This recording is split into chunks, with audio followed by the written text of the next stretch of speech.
if they just go to a local market, I mean, you'll see pig's heads, you'll see But yeah, in all sorts of different places. In Morocco, you'll have intestines and tripe and all sorts of stuff just hanging, animal carcasses that are, hmm I'll say a carcass, but it's, I guess, kind of, it's just a whole cow hanging from a hook. Like, it's just very I mean, common. this is long ago, but I remember fairly vividly going to a tea market, fish market, and the guy is sitting on a pair of cinder blocks. He's got a 2x4 with a nail sticking out of it, sharp side toward him. He's got a bucket of live eels, a bucket of eel fillets, and he'll take an eel, whack it onto the nail, and then hold it taut, fillet it, throw the fillet in, turn it over, fillet it, then throw the bones in a third bucket. And he's covered in blood. It's just oozing down everywhere. And he's right there in the middle of everything. This is not all of the things that we're delicate about and fussy about and uptight about.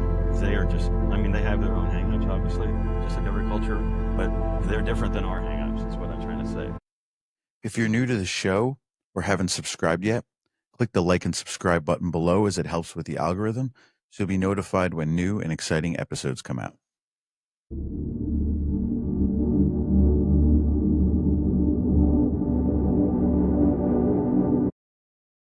All right. We have Joel Rausch on the podcast today. Joel, we start off always doing a little intro. And so, Joel, he began his career in marketing and communications for some of the biggest Fortune 500 companies. Some of his clients included Mercedes-Benz, Red Bull, McDonald's, Porsche, Reebok, Dell, and Accenture. Currently, he runs his own agency with his girlfriend Ashley called Mighty Forces. It can be found at wearemightyforces.com. While working remotely and traveling all around the world, Joel's an avid sailor doing yacht charters in Greece, Grenada, Grenadines, and the British Virgin Islands. And so let's have some fun conversations all about traveling all over the world. I know you've been to, I think, close to 100 countries. So let's at least just start off. Tell us a little bit about where you grew up, where you went to school, and your career initially. Well, I grew up in a little bitty town in the far west of New York State called Alfred. And I graduated high school in a population of 48 kids. That was a bigger class. Usually there were 42. My first job was milking cows. Alfred is actually a little bit of an anomaly as far as small towns are concerned because it has two universities, and two of the schools in those universities are world renowned for ceramic engineering and ceramic art. Literally, Corning glass that makes Gorilla Glass, that is the front of iPhones, uses scientists and engineers from Alfred, all that good stuff. They consulted, if you've ever been to the World Trade Center or the former World Trade Center's had a glass balcony that was designed by our engineers.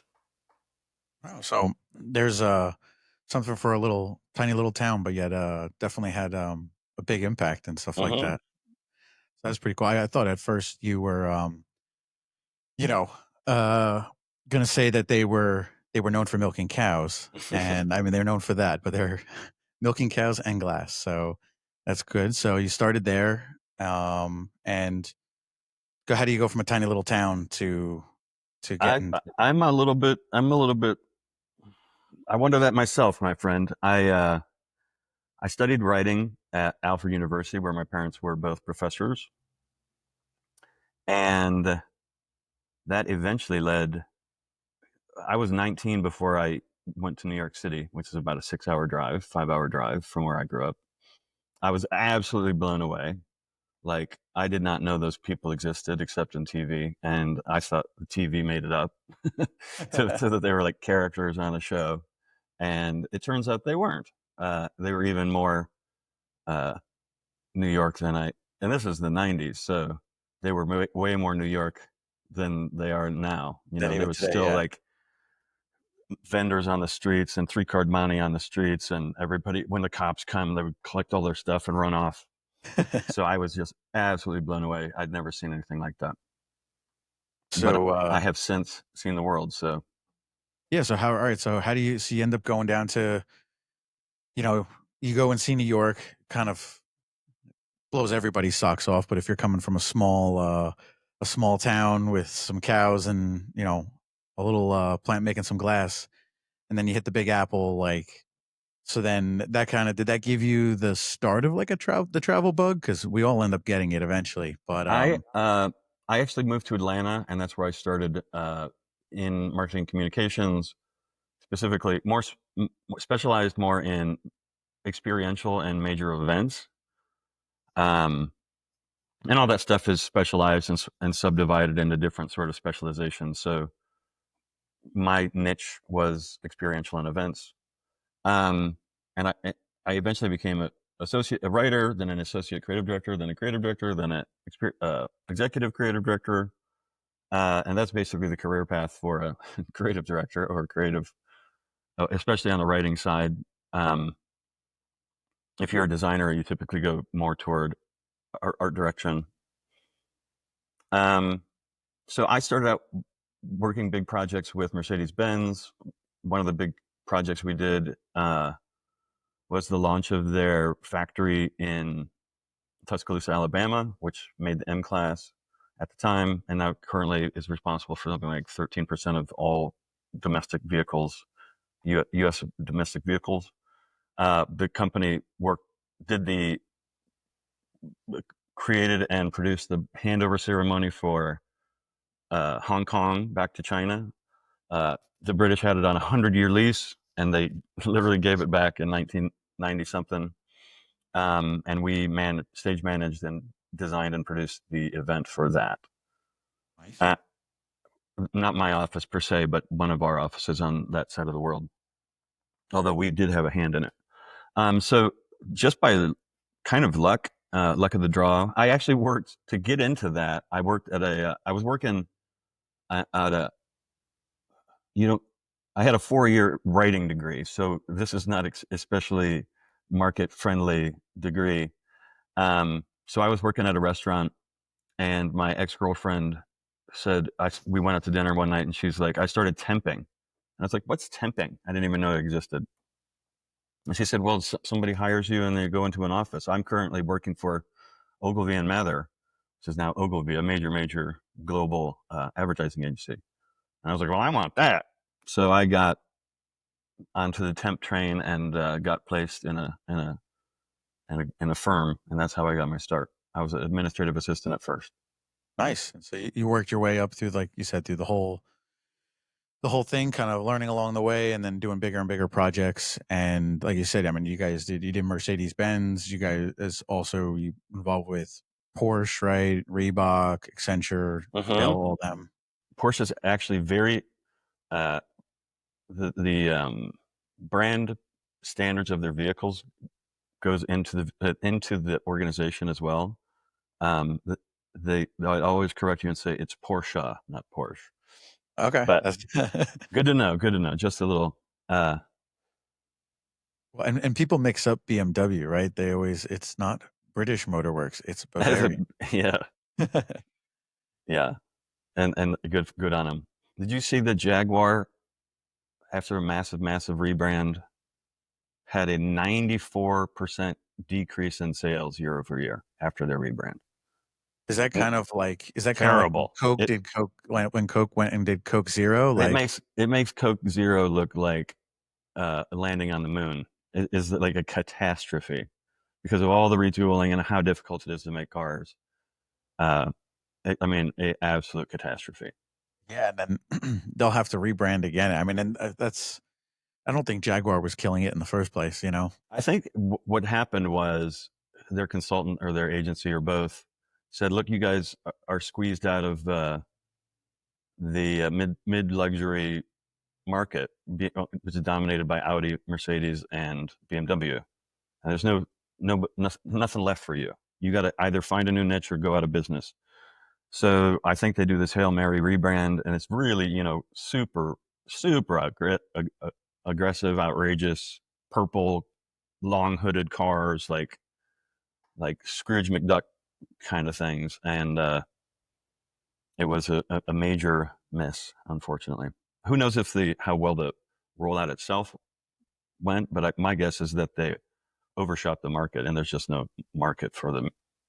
Yeah, I mean, like you said, and they might not even the market had been kind of evaporating anyway, so they were really kind of just That's trying. right. And the people that buy uh, Mercedes and BMW, Audi, have they're culturally conservative more than they'd probably like to admit, but they are. And purple cars are not And giant, exactly. purple cars isn't gonna, orange cars isn't gonna. There's nobody left. It'd be like high fashion catwalk people, and there's not that many of them. Yeah, that's like saying that that Buick is going to start making their cars purple and orange, and all of a sudden, Yeah, 70-year-old grandma is gonna. I that's right. mean, so all right, so you go from there. You've got your career, you built it up, and then you're still like working in an office, right? So then, how did you end up initially launching where you ended up getting the opportunity or taking the chance to then get out and incorporate both work and the travel? I I took the plunge. I had migrated into consulting work, and I had my first pang of like, is this all there is? And I basically up and moved to China, and I wanted something really foreign, and boy was it. Um, and I ended up living in Nanjing, China, for going on most of it, a decent part of a year, maybe 8 months, 9 months.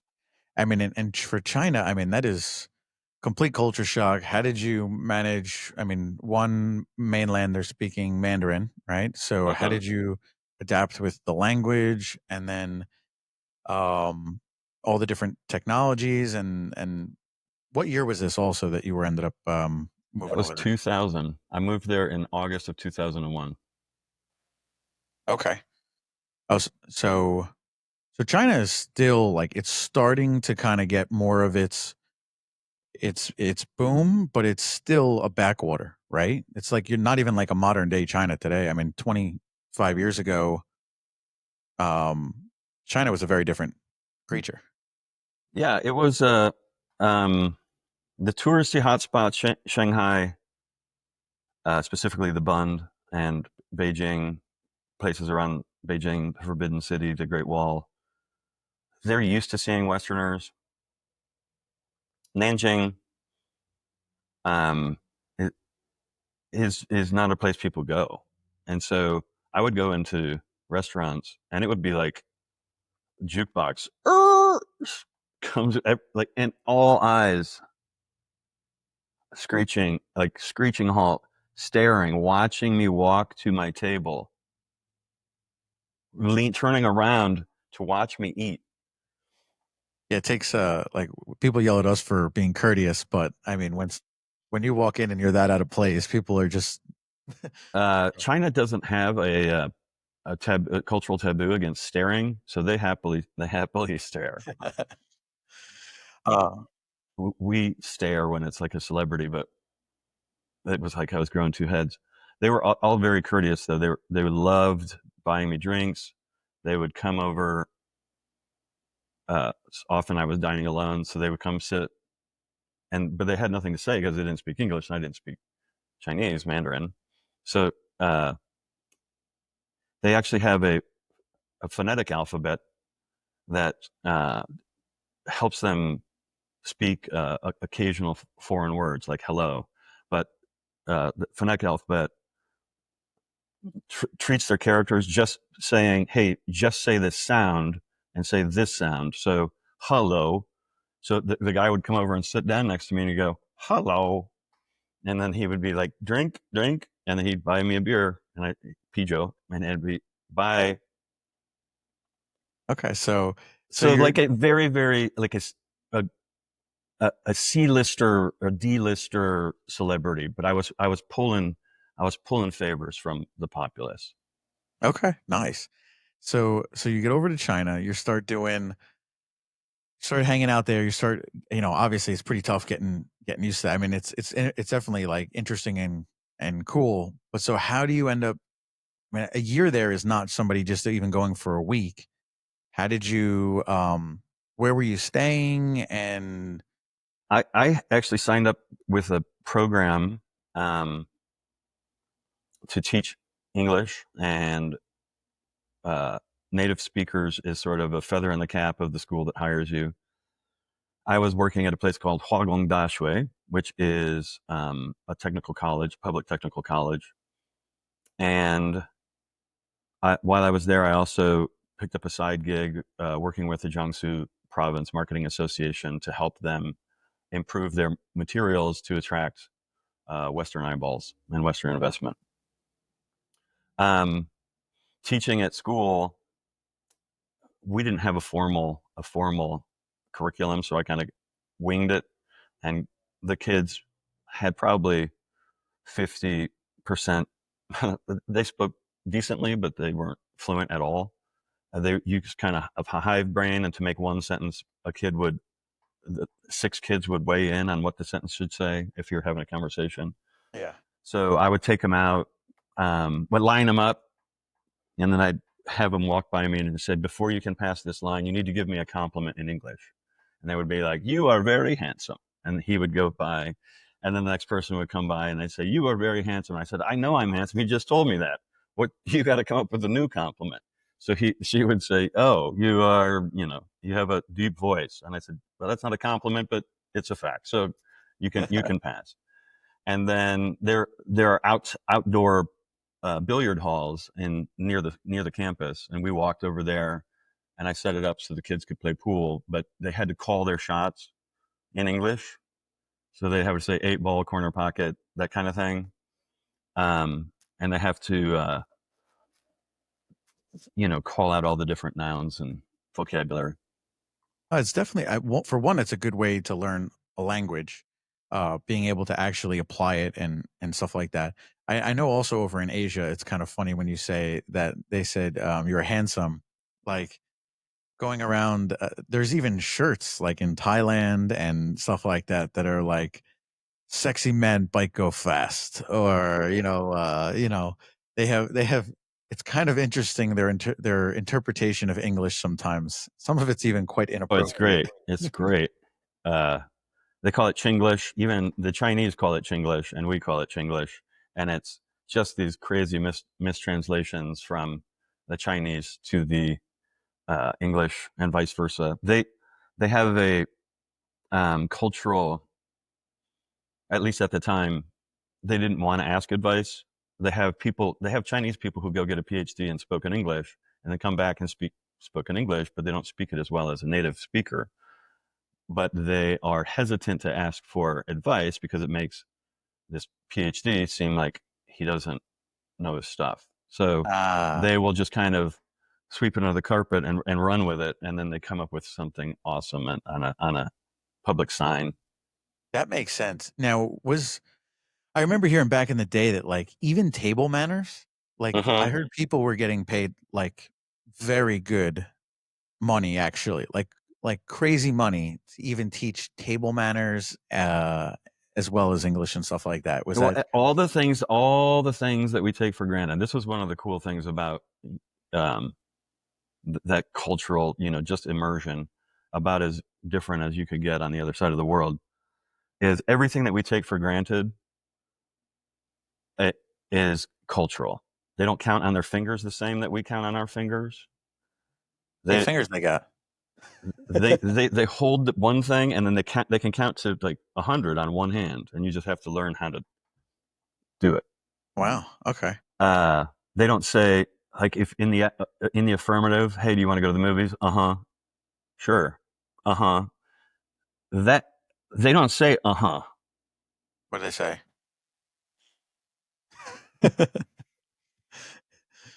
I guess this kind of explains why sometimes it sounds like you throw a bunch of pots and pans down the And thing.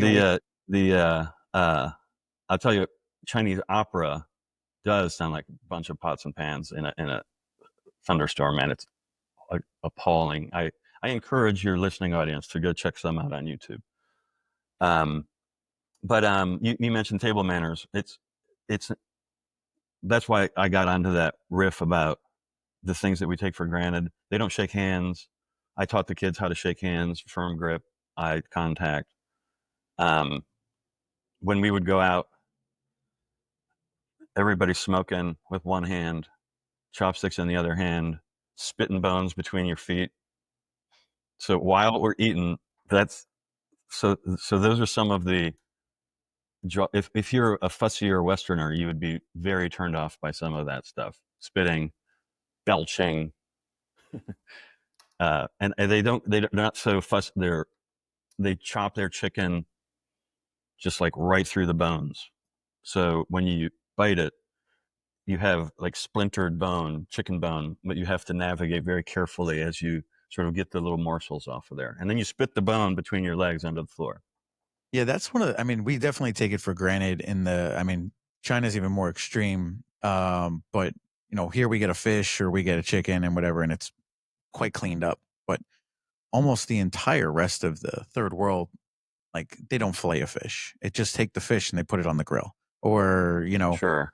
and then even in China, not my favorite, but chicken feet is like they love it, right? Yeah, and I had chicken feet there, and they don't taste like anything. It tastes like the pad of your finger.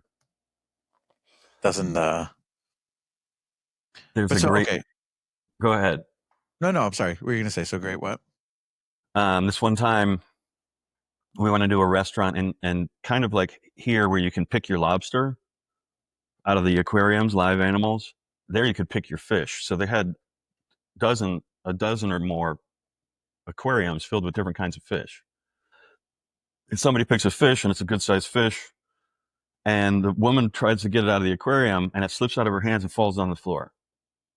And she tries to pick it up, it gets it free again. She drops it a third time, drops it a fourth time. Then she shouts into the back for some guy, and he comes out in a blood-covered apron. And by her language and gestures, I can tell she's like, "Help me with this fish." He tries to pick it up, he can't get it, so he just kicks it into the kitchen. So I'm like soccer style. He kicks it several times into the kitchen. Yeah, So, they're eating like, it what I'm saying is there are cultural differences. big time. I mean, And and Nanjing is a sophisticated city. It's not a backwater. This is one of their top cities.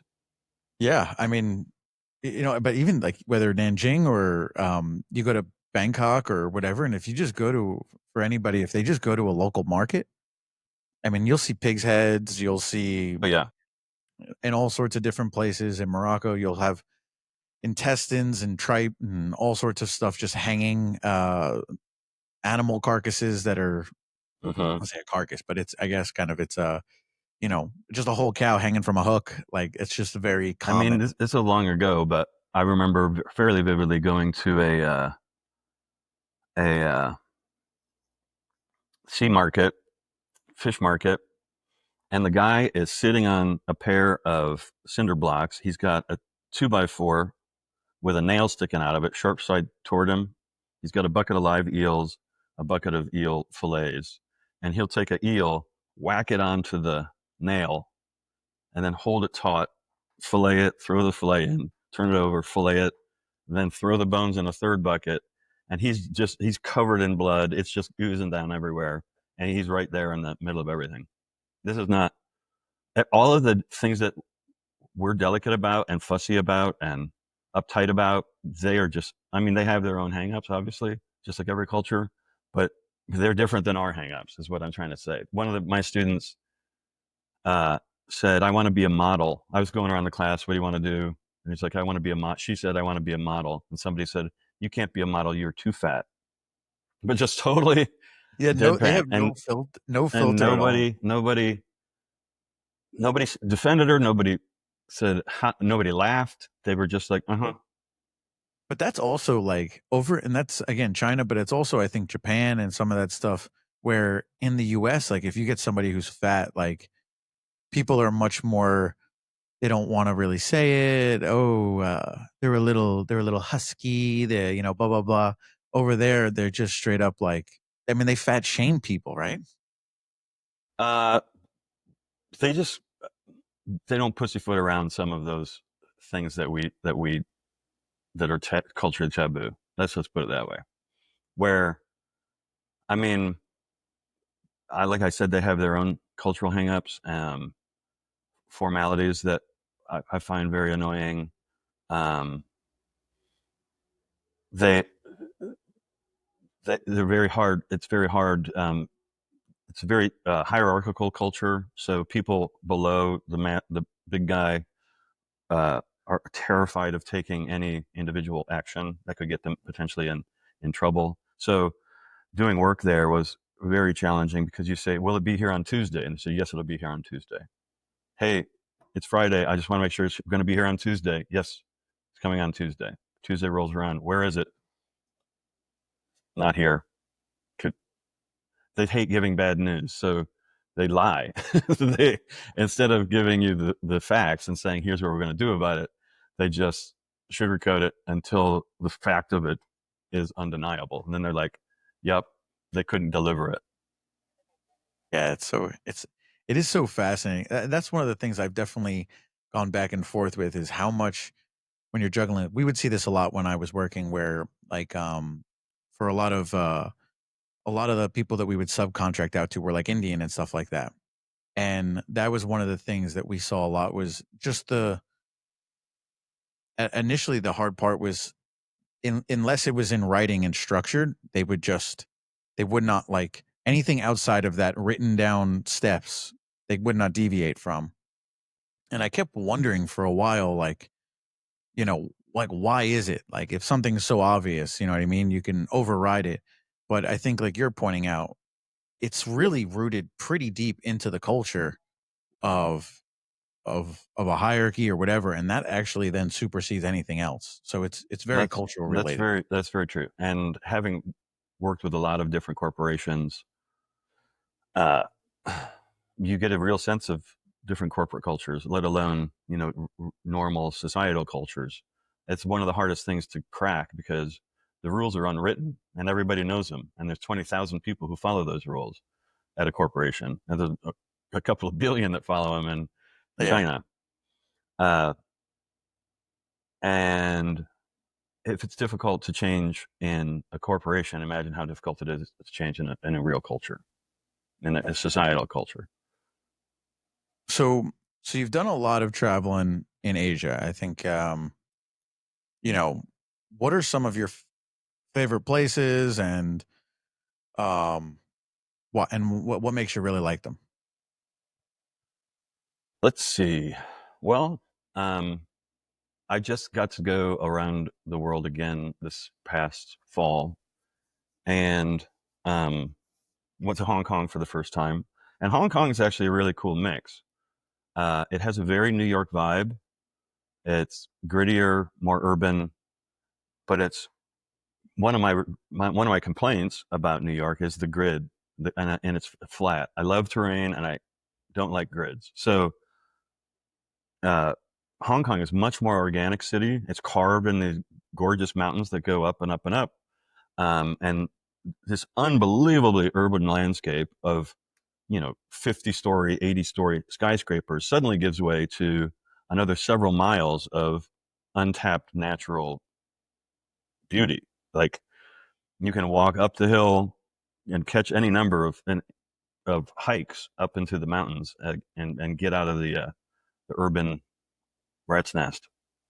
And so it kind of makes that nice little perfect where you can kind of live in the city and be in on all the action and go in all the restaurants and eating all the great food, but then you can kind of pretty easily get out of that craziness and hustle and bustle, and you can get more into nature and get some beautiful views. And Yeah, Victoria Peak, right, is one of them. And it quickly became one of my favorite cities on earth. I was truly blown away by just its very sophisticated, very um, urban and urbane, and just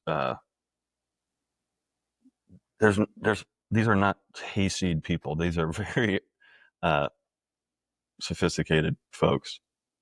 now, They're, have you?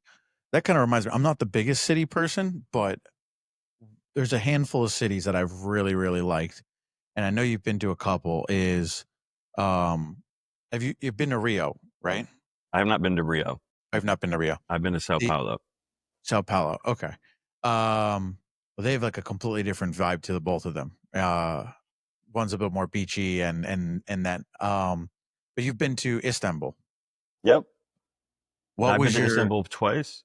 One time I stayed on the European side. This last time I stayed on the Asian side.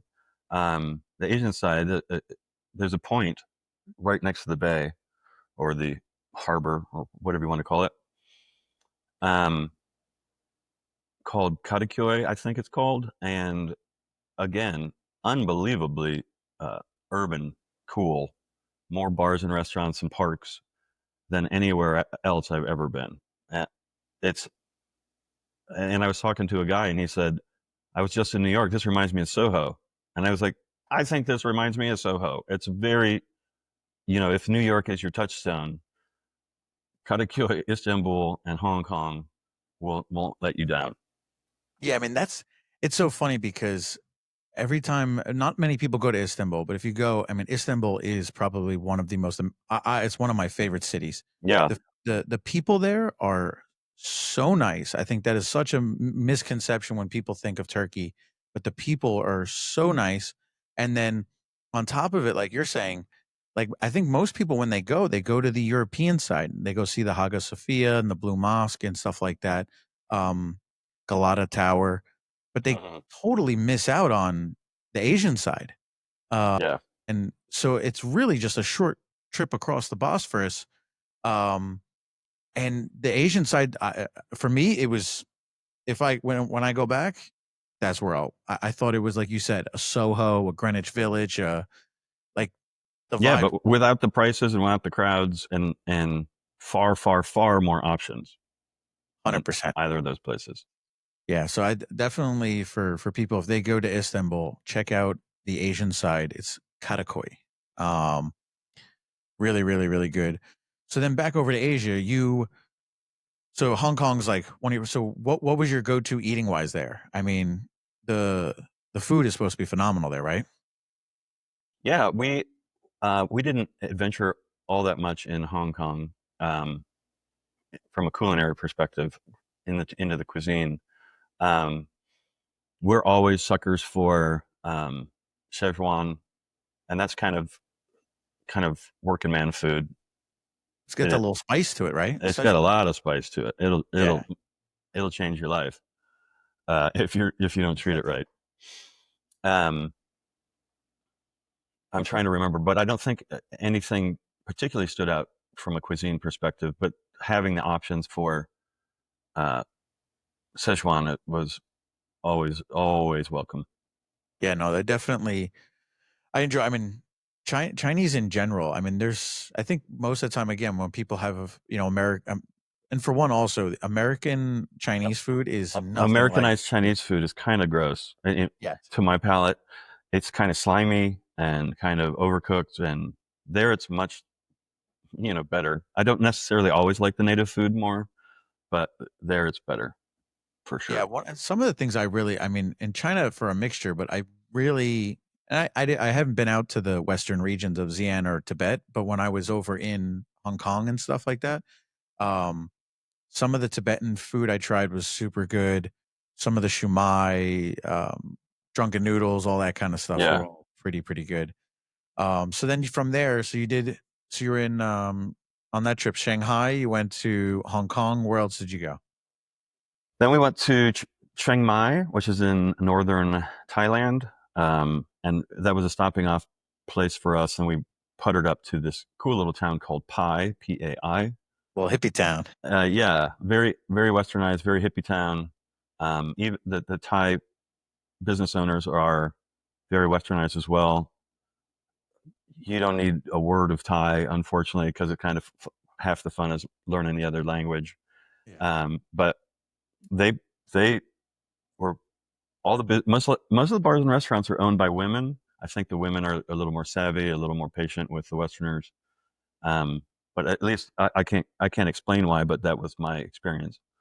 Um, really recommend Pi. It's very tough to get to. It's like a 3 hour winding 25-mile-an-hour car ride up to, or bus ride, heaven forbid, up to through the mountains. But it's probably worth a visit once or twice, especially if you're in your 20s. Now, how so this is heading up into the northwestern region of Thailand, which is somewhat closest to the border of Myanmar, or used to be called Burma. Um, was are the all the long neck women? Are they, and all of the issues? Are they? Is that still more on the Burmese side, or I think when I was there, there was a bit of crossover because of the at the time there was a lot of fighting going on between with. There was just a tussle in northern Thailand with Cambodia. Rockets were exchanged. I think that's come to an end. But I think I don't know honestly, but I think Myanmar has its own problems, and they certainly don't want a fight with their far richer and more successful neighbor. I would imagine. That's for sure. But yeah, the area up there is it's super mountainous, super pretty. And then Chiang Mai is kind of like I feel like everybody, the typical people when they hear of Thailand, they go down to Phuket and Koh Samui and stuff like that. But um, Chiang Mai is kind of that like hidden mountain gem. Temps bit are a bit cooler. It's pretty nice up there, right? What was your take? Um, Chiang Mai, I treated it more like a stopping off place. It's more in the it's in a high step valley, so it's super flat, and it's crazy flat and crazy grid, which are two of my Pet peeves. pet peeves about cities. Don't let alone shopping centers and highways. But um, so I'm not. I don't think it. If you had one chance to go to Thailand, I'm not sure Chiang Mai is your go-to location. I would definitely send you to the islands for sure. So And out of the islands, where would you? um, let's see. Well, Phuket I think is sort of the number one starting point, but then you can go to Koh Tao, Koh Samui, Riley Beach. Um, you love diving. There's the major diving spots all over that bay. And Yeah, I got certified out on Koh Tao, which is like, I mean, for Asia, I think it's probably one of the cheapest, and they hook you up. Basically, your accommodation is like free, and your open water cert is like $230. It's quite cheap, and they do a lot of that.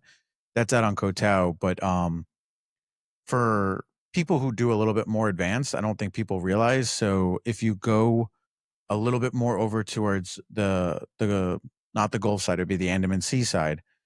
So one, there's the Similian Islands and the Surin Islands, but then what nobody seems to realize is that actually Myanmar has phenomenal diving off in the Merguis, but you leave from I think it's Cow Lock or Cow Sock over there on the west side.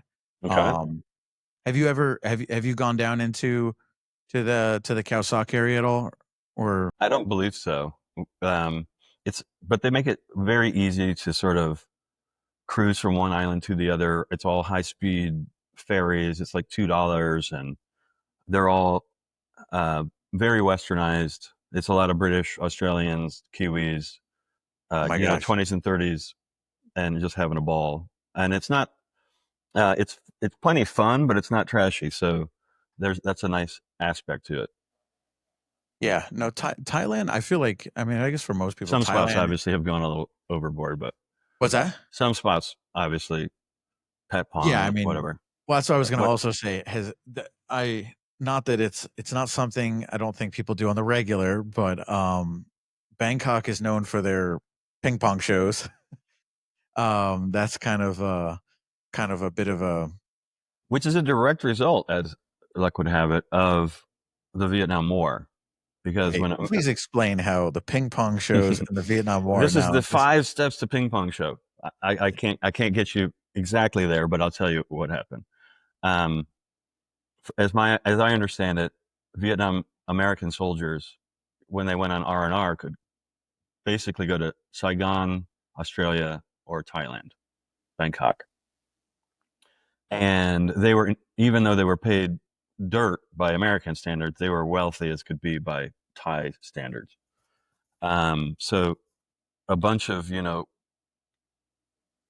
uh, amped up, horny 20-year-olds show up in Bangkok by the hundreds of thousands with cash to burn, and the countryside drained of population. People were literally selling their daughters into town. They were moving into town. I think the population of Bangkok tripled over 10 years, something like This that. all came out of this all was a byproduct of the war. Yes. So Oh, um, I think the legacy of prostitution and all that is a direct result of a bunch of military men, servicemen coming over to have a weekend to forget because they. oh, they wanted to be loved long time. Mhm. But so all right, so then that brings over the prostitution. But so you go and you get that at what's it Pattaya, Papong, like all that stuff. Like that's the red light districts and stuff like that. Uh-huh. And you have that down on Phuket as well. But They also, where by do you the get way, the don't pink have from? the sex hangups of sort of the Judeo-Christian tradition. They're they don't have hangups about homosexuality or lady boys or any of the legacy quirks that we have in the Judeo-Christian tradition. They just don't have. So they're far less hung up about the concept of prostitution, let alone the practice of it. Yeah, and I think from my understanding, they're not really it's not necessarily a negative taboo, and so actually, I'm not sure everybody's like, hey, my I want all my daughters to be prostitutes. I'm pretty sure they're not. But what I'm saying is it's not quite as stark a contrast. gotcha. But so how does that tie in with the ping pong? Or is that just I like, think that as servicemen came over with money to burn, the shows had to get more and more and more extravagant. I mean, this is completely speculative, but I think it makes sense. gotcha. Yeah, So the raunchier the better, farm animals, all that stuff.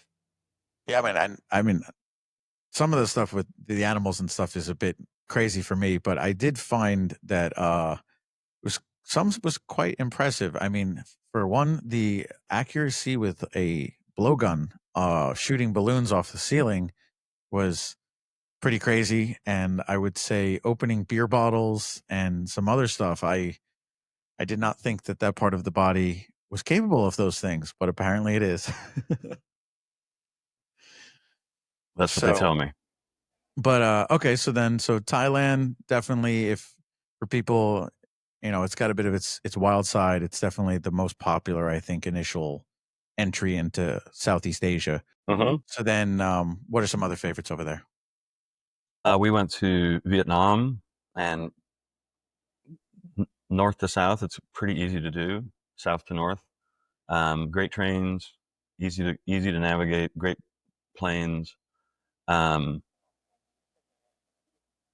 so we did a cool cruise. It got cut short because of a typhoon. They're just very, very fun.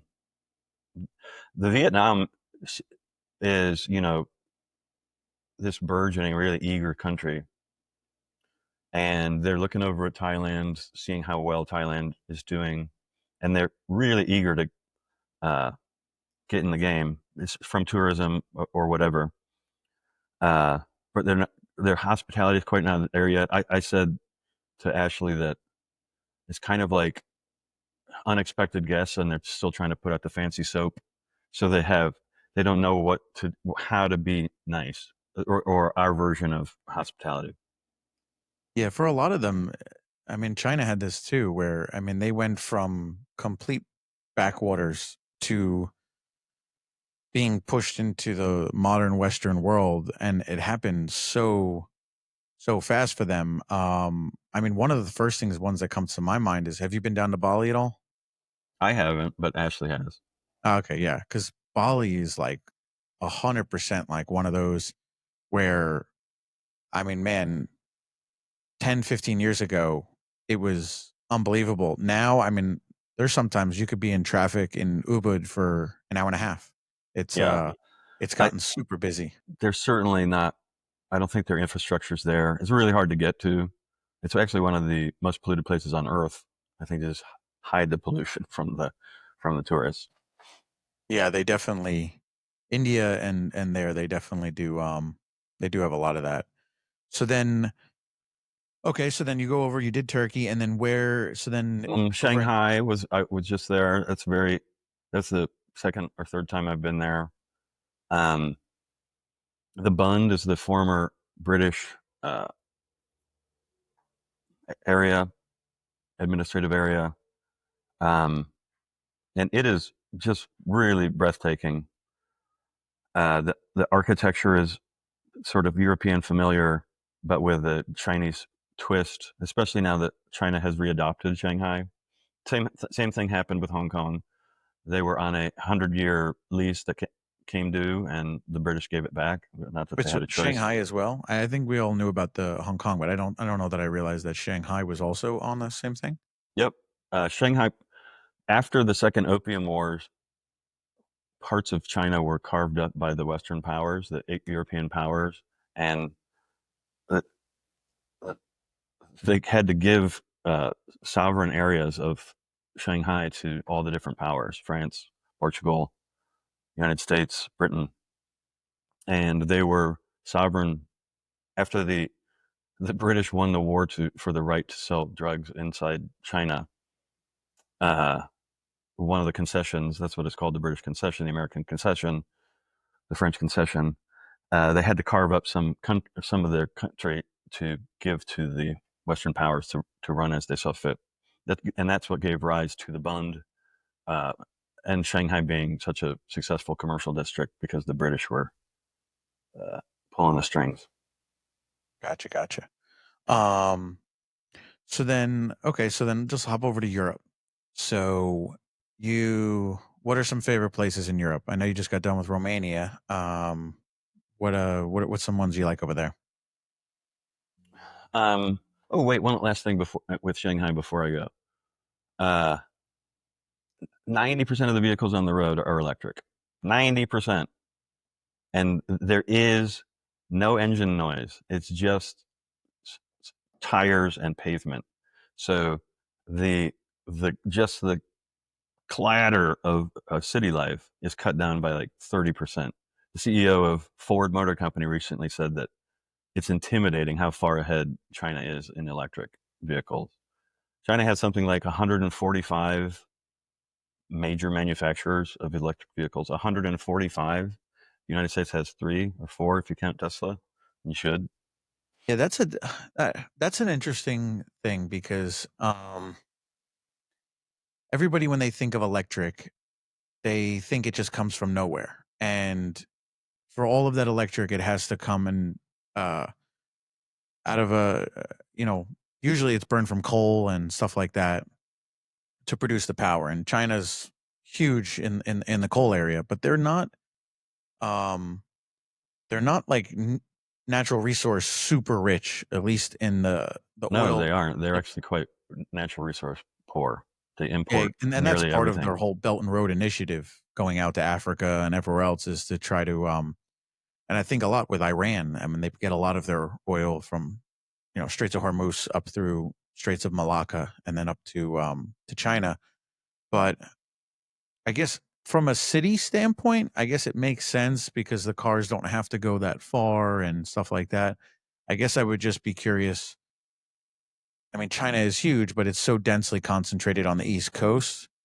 So I guess maybe that makes it easier than as opposed to having to drive all the way across the country. I'm not sure how that works out.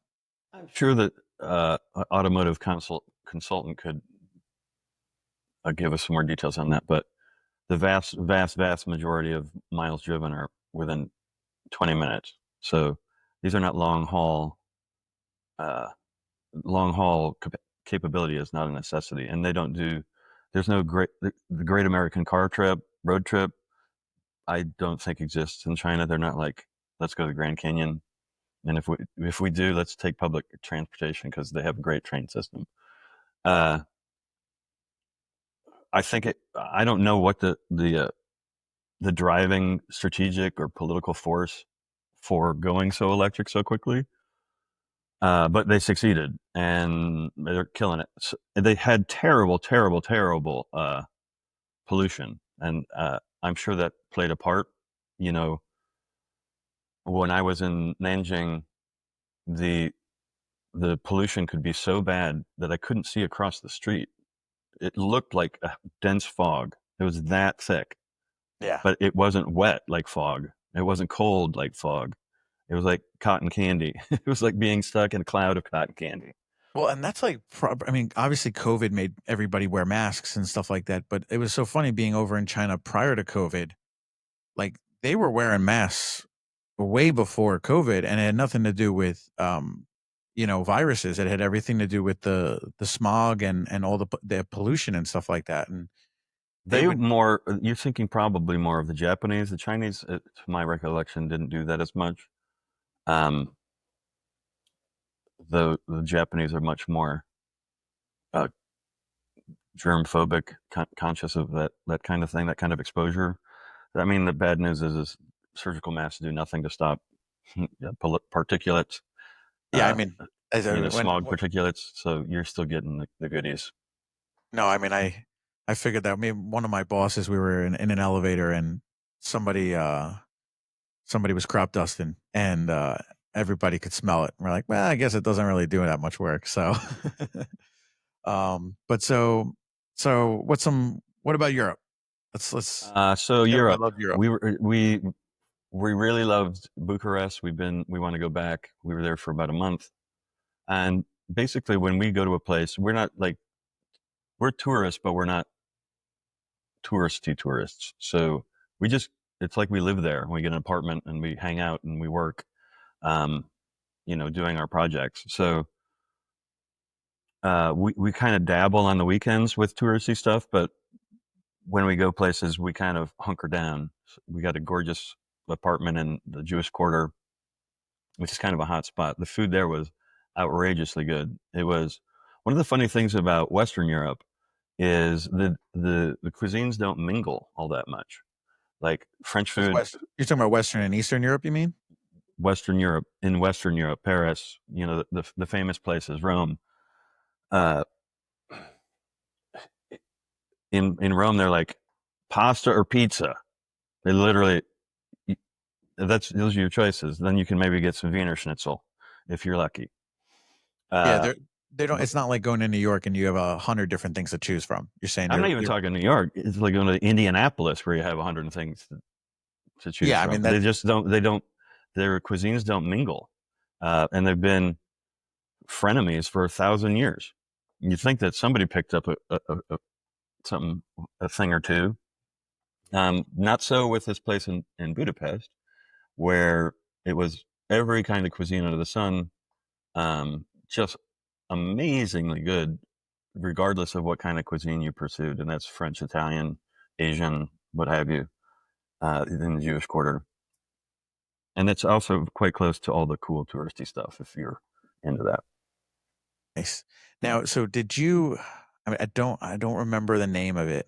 But it was basically like a fried ball of cheese drizzled with um like cream cheese, and it's like a fried ball. I don't know if there's a fried ball like almost cream cheese kind of thing, and it's got like almost like a raspberry thing over the top of it. Did you have that? I think it's Fried cheese balls. I don't recall a fried cheese ball, but it sounds like how could you go wrong, right?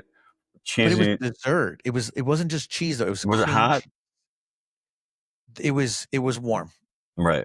So, but like, how could you go wrong?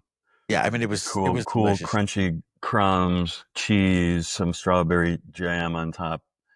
Gomp, Absolutely dome. delicious. So, okay, so you got Romania. What are some other That's not Romania. That is Hungary. hungry? Okay. Um, we did go to Bucharest this go round. We stayed right on the edge of Old Town. Old Town is visually spectacular. The buildings are uh, very monumental. They're quite big, big, big, in the sort of in that sort of tradition. There, but on the other side of that road, the Queen, I forget what it is, Queen, I forget her name. Um, it actually gets a little bit new, so the old town is rampant with tourists, and the newer side is actually more Romanian. So we would kind of gravitate that way, just because it was a little more of a Romanian experience versus hanging out with some Brits. Yeah, I mean, that's the nice part, especially, I mean, what you guys when you're able to go and spend a month in a certain location and whatnot, it definitely gives, like, a whole different feeling than your typical, "Oh, I went for a week or so," like, when you go for a week, you're just trying to hit all the touristy stuff, see what you gotta see, but as you get to spend a lot more time there, how much nicer do you get to pick up the culture? It's obviously, it's far more, we call it slow tourism, or I guess that's the term of art right now. But um, it's obviously just more of a sponge it up type of experience rather than, did you see the tower? Did you see the bridge? Did you see the castle? Let's go. Let's hit the pub. Try the Wiener Schnitzel. Move. Uh, the only thing you have to worry about is Europe has no dryers for clothes. They don't use ice in their drinks, and their Wi-Fi can tend to be pretty sluggish in some Yeah. places. Yeah, how is the connectivity? Is Well, since we are work and online, I mean, our livelihoods depend on it, so we have to be fairly cautious about. I only got into trouble once, into genuine trouble, and that was in Dominican Republic and Punta Cana, and I was leading a major conference call, and it's millions of dollars that were about to be discussed, and I had one megabit per second of internet speed.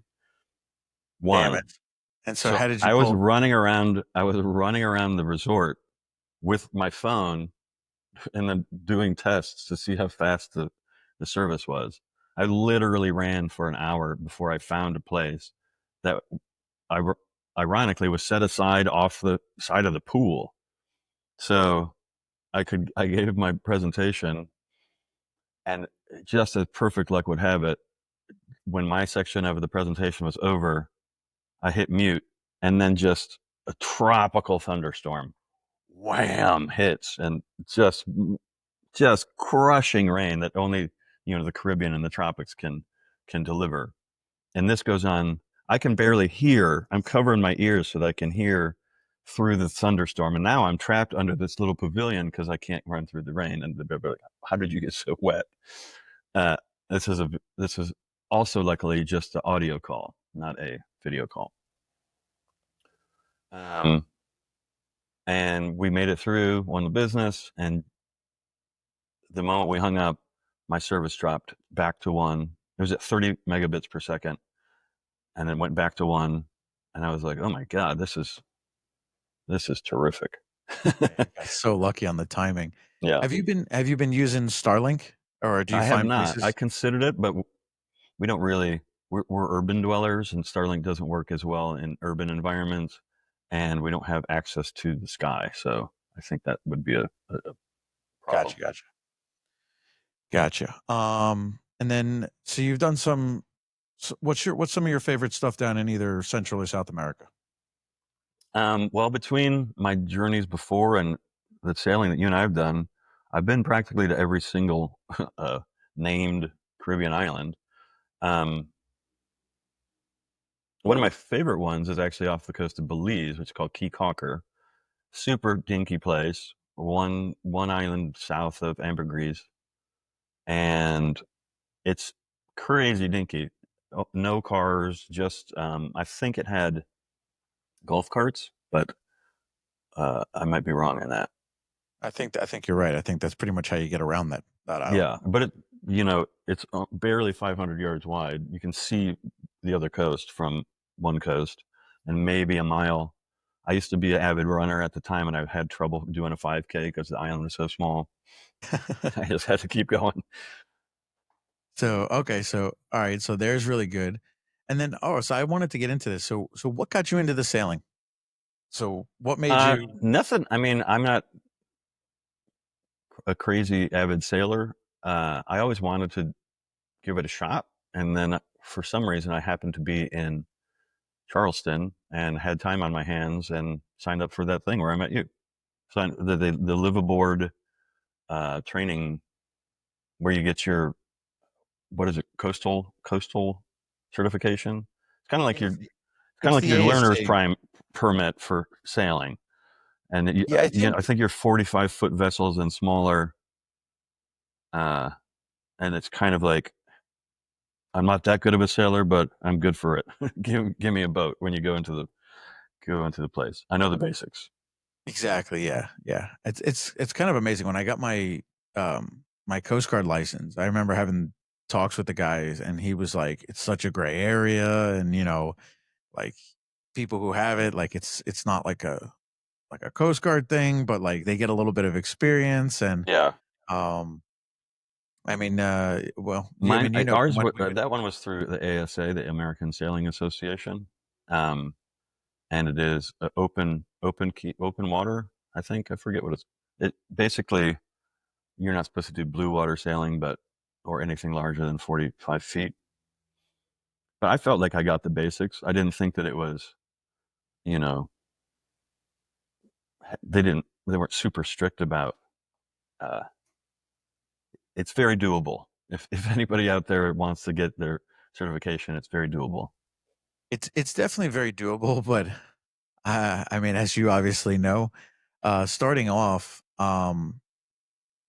it's they give you you get a little bit of time, but it's not the same as when you get thrown in and actually have to like drive the boat or park Do it the or work. That's right. or I mean, fill up for it's fuel. crazy intimidating, especially starting off where you've got a 400, mine a 45-foot monohull that I've never been behind the helm, and I'm supposed to drive it and park it, and you know do the spring lines and tie it up properly, and you tell the crew what to do, and nobody helps, and then you get graded on the spot, not a grade, but judged on the spot for how well you did, which is good feedback, but it can be very intimidating.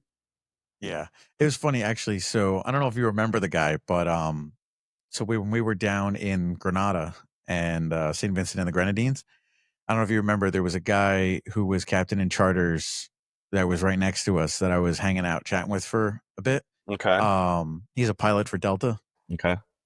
and Maybe I I remember. actually had him on the podcast. I actually had him on the podcast the other day, and we were talking. And one of the things that I was kind of picking his brain about was, because he did a lot down in those Windward Islands and stuff like that, and that is for one thing. Like, if you're going to start off, like starting off in U.S. Virgins, British Virgins, you can get on mooring balls. The wind's not too crazy. It's The pretty wind's chill. really reliable out of one direction. Well, Doesn't change much. and that's what we were talking about was, you know, when we did down in Grenada and St. Vincent Grenadines, is when the wind's coming out of the east, it's predictable. But I mean, he was telling me tons of stories about how when that thing switches from the north, it's coming north and south and beating up wind as you're heading, up towards Carriacou and everything. Like it can be real choppy. He said some people were okay with it, and he said there was a lot of people that were just like did not love it. Well, no, nobody, even seasoned sailors, don't like beating into the wind. It's just hard on the boat. It's hard on the bodies, and for some people, it's hard on the guts too. Yeah, and when we went was also just after they were opening up post COVID, Mm. so that was. I definitely think that's a place that well, at some point I'm gonna probably give it another Another do. go. That's cool. Yeah. Um, But so then, how was you did some sailing in Greece? How was that? And did you have any? We sailed in Greece. That was a lot of fun. I thought Greece was one of the most amazing sailing adventures around. There's no reservations, no. Um, it's first come first serve. You back the boat in, tie up, and that's your spot. And it's a 200-year-old town with cool stuff to do, bars and restaurants and nice people and hikes and whatever. That Yeah, like that ain't normal. That would not fly if the U.S. owned that. It would be like booked solid for years at a time. Reservations at the roof would be like $100 a night, maybe more. You could pay by the foot. You know, yeah, definitely. I mean, all the little towns, but just also the sailing tradition and the cultural thing of like, well, of course you can get it. Like, they didn't even, maybe it's a Grecian thing, but it didn't occur to them to make it reservations or charge by the foot or anything, or charge by the night by the foot, you know? well, hopefully they don't watch this. We don't start changing that. Yeah. So Well, we got into some fun adventures there. and what's one of the unique things about um in like the U.S. Virgins and British Virgin Islands, you get on a mooring ball. Down in the Hmm. windwards, we're doing a lot of anchoring. What was one of the things? So Which is also good for them because it protects the reefs, which is why anybody comes there in the first place, to go dive yes, and look at and scuba and snorkel and see the reefs. yep, Otherwise, it would be tore up with anchors and everything. totally, 100%. But then this is part of the learning curve as well. Is then you go to Greece and you have to do well Croatia and stuff, and even Greece, you do med mooring. But then, like you said, you're either backing up to where you're having dinner or the town on like the pier, and you're backing up right in between $1 million yachts, or you got to drop anchor and you got to back up and tie off to the land. Now, are you Yeah. supposed to tie off to olive trees? No, which I discovered by a nice fisherman. Uh, the the sea that we were in, the Aegean Sea, right, is notorious for shallow, high current inlets, and where the harbors are, and the so you got to tie off because you could get swept away. You would see, these crazy pinch points where the water where the opening to the bay might be, and boats would be hauling in, 45 degrees sideways, coming through that channel, down the currents, and then all the good spots are getting already taken. So you really want to get there way before sundown because you could get in a lot of trouble.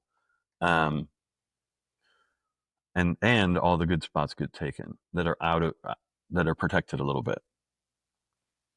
Yeah, and then as you have the currents and the wind, and the thing with the med is it gets so deep so quickly, and Yeah, so it's you basically drop your it's anchor, basically like a fjord where the mountains just plunge right in. So 10, 15 feet, 50 feet away from shore, you're in 100 feet of water. which And makes it difficult dropping your anchor and yeah, then having a you don't if you drop you, it over the shelf, it's very you hard have to get it very to little not drag. purchase. You can't find terrain down there to grab. So it is and you're getting blown all over the place by the winds. It's fun to, until it comes time to anchor. When you're just out cruising, hey, we're doing 10 knots, it's a ball. But then when it comes time to anchor, that same 25 knot wind makes it much more challenging.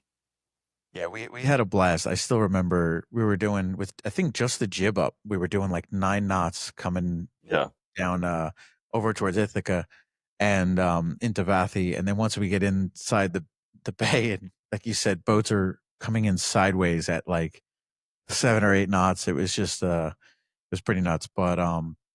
But yeah, so well, I definitely wanted to I thought it was definitely gonna be interesting for people who like to travel around the world, especially if you like to go to some of the cities we mentioned in Asia, and just learning. It's just traveling outside of the U.S. is a ton of fun, a lot of culture, but it's definitely a different experience, and there's different uh, things. And I wanted to, I wanted to thank you for kind of coming on and sharing a bit about some of your experiences and all the places you've been to.